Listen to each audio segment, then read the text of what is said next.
সাংবাদিক ভাইরা, আমরা আজকে গভীরভাবে শ্রদ্ধা জানাতে চাই সেই সমস্ত শহীদদের, যারা ছাত্র এবং জনতা, যারা এই দীর্ঘ 15-16 বছরের যে গণতান্ত্রিক সংগ্রাম, সেই সংগ্রামে যারা প্রাণ দিয়েছেন, তাদের প্রতি আমরা গভীর শ্রদ্ধা নিবেদন করছি।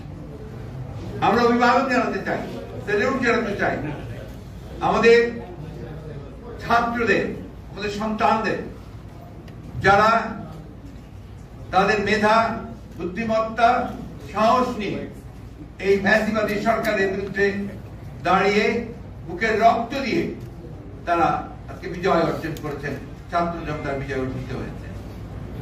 আমরা তাদেরকে আবারও অভিবাদন জানাচ্ছি। আমরা সকল রাজনৈতিক দল, সকল ব্যক্তি যারা এই সংগ্রামের সঙ্গে জড়িত ছিলেন, আছেন, পেশাজীবী, তাদের সকলকে আন্তরিকভাবে ধন্যবাদ এবং কৃতজ্ঞতা জানাচ্ছি এই আন্দোলনের শরীক হয়ে আজকে বিজয় অর্জন করবার জন্য। যেহেতু শেখ হাসিনা পদত্যাগ করে পালিয়ে গেছে, সেই কারণে এখন শেখ হাসিনার ক্যাবিনেট পুরোপুরি ভাবে আপনার বিলুপ্ত হয়ে গেছে এবং এই সংসদের, যেটা একটা দামি সংসদ, যারা বিনা ভোটে নির্বাচিত, তার উপরে এখন এই মুহূর্তে কোন কার্যকারিতা নেই। সুতরাং এটাকে 24 ঘন্টার মধ্যে ভেঙে দিয়ে একটা ইন্টারিম গভর্নমেন্ট বলেন বা একটা নিরপেক্ষ সরকার বলেন, তা গঠন করা হবে এবং তাকে 3 মাসের মধ্যে তারা নির্বাচন করে তারা নির্বাচিত সরকারের কাছে ক্ষমতা হস্তান্তর করবে। এই জিনিসগুলো আমি আবারও জোরের সঙ্গে, আমরা দৃঢ়তার সঙ্গে বলতে চাই যে 24 ঘন্টার মধ্যেই এই কাজগুলো সমাধান করতে হবে। আমি রাষ্ট্রপতির কাছে আহ্বান জানাচ্ছি, কাল বিলম্ব না করে আপনি আজকে এর মধ্যেই 24 ঘন্টা প্রায় হয়ে যাচ্ছে, দুটার মধ্যেই আপনি দয়া করে এটাকে অবিলম্বে এই পার্লামেন্টকে ভেঙে দিয়ে আপনার একটা অন্তর্বর্তীকালীন নিরপেক্ষ সরকার গঠন করুন।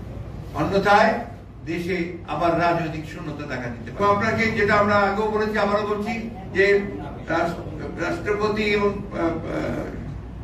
স্বরাষ্ট্র আইন প্রধানেরা তারা সবাই একমত হয়েছেন যে তারা অবিলম্বে তারা দেশনেত্রী বেগম খালেদা জিয়ার মুক্তি দেবেন এবং সেই সঙ্গে আমাদের যারা এই আন্দোলন চলাকালীন সময়ে মিথ্যা মামলায় যাদেরকে আটক করা হয়েছে, তাদের সকলকে মুক্তি দেওয়া হবে। একই সঙ্গে অন্যান্য যে সমস্ত মিথ্যা মামলা দীর্ঘকাল ধরে আমাদের যে সমস্ত রাজনৈতিক ভাবে আপনার সাজা দিয়ে আটক করা হয়েছে, তাদেরকেও মুক্তি দেওয়ার সমস্ত প্রক্রিয়া তারা চূড়ান্ত করবেন, এগুলো তাদের কমিটমেন্ট। ছাত্রদের প্রতি আমাদের সম্পূর্ণ আস্থা আছে, এই আস্থা আমাদের আছে এবং আমরা তাদের প্রতি, তাদের আন্দোলনের সঙ্গে একাত্মবোধ করেছি, তাদের সঙ্গে আমরা একাত্মবোধ করছি। তবে আমরা প্রত্যাশা করব যে এখানে সর্বদলীয় ব্যাপারটা গুরুত্ব দেওয়া উচিত, যে জিনিসটা অত্যন্ত গুরুত্বপূর্ণ।